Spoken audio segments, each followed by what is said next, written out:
warahmatullahi wabarakatuh.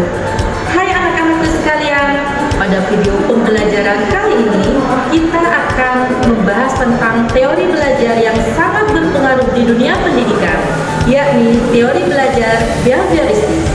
Setelah kita mempelajari materi ini, diharapkan kalian mampu menjelaskan teori belajar behavioristik, mengidentifikasi tokoh-tokoh yang ada di dalamnya, menganalisis prinsip-prinsip yang mendasarinya, serta melakukan penerapan di dalam proses pembelajaran. Mari kita mulai dari konsep dasarnya. Teori belajar behavioristik memandang belajar sebagai proses perubahan tingkah laku yang dapat diukur dan diamati. Menurut teori ini, seseorang dikatakan belajar apabila terjadi perubahan tingkah laku setelah melakukan latihan atau pengalaman tertentu. Fokus utama teori behavioristik bukan terletak pada proses berpikir, tetapi pada pengalaman perilaku langsung yang dapat dilihat oleh orang lain. Teori belajar behavioristik dikenal istilah stimulus dan respon. Stimulus adalah rangsangan yang diberikan kepada individu, sedangkan respon adalah reaksi yang muncul sebagai akibat dari rangsangan tersebut. Misalnya, ketika guru memberikan pertanyaan kepada siswa, pertanyaan tersebut merupakan stimulus, sedangkan jawaban siswa merupakan respon.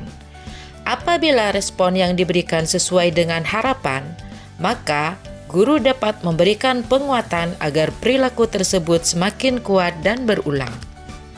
Selanjutnya, mari kita mengenal beberapa tokoh penting dalam teori behavioristik.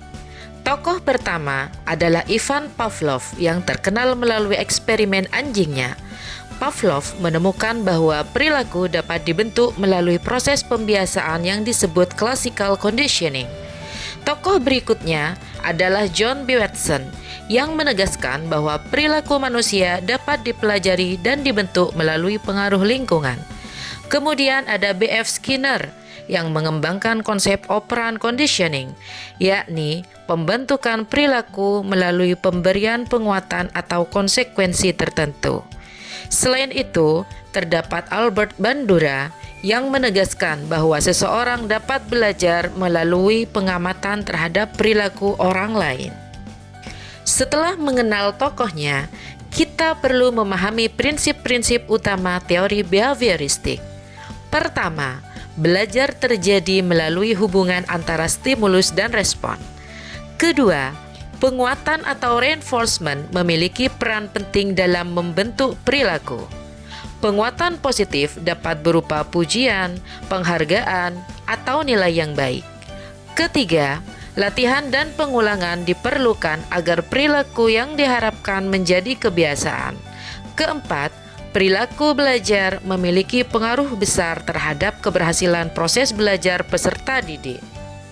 Lalu, bagaimana penerapan teori behavioristik dalam pembelajaran? Yuk kita lihat video berikut. Za, 2 tambah 2 berapa, Za? 4. Kalau 3 tambah 3? 6. Bagus. Terima kasih, Mama. Za, Baik, Mama.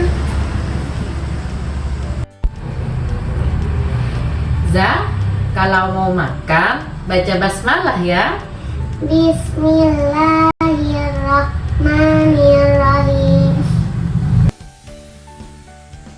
Selanjutnya, Ibu beri tugas ke kalian untuk mengidentifikasi kelebihan dan kelemahan dari teori belajar behavioristik.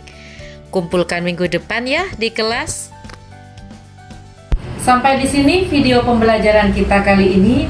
Semoga setelah mempelajari video ini, kalian bisa mengetahui karakteristik teori belajar behavioristik. Kalian bisa mengidentifikasi tokoh-tokoh teori ini.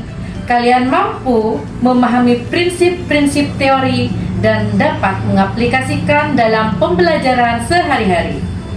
Dan jangan lupa kerjakan tugas dari Ibu tentang kelebihan dan kelemahan teori behavioristik di dalam kehidupan keseharian.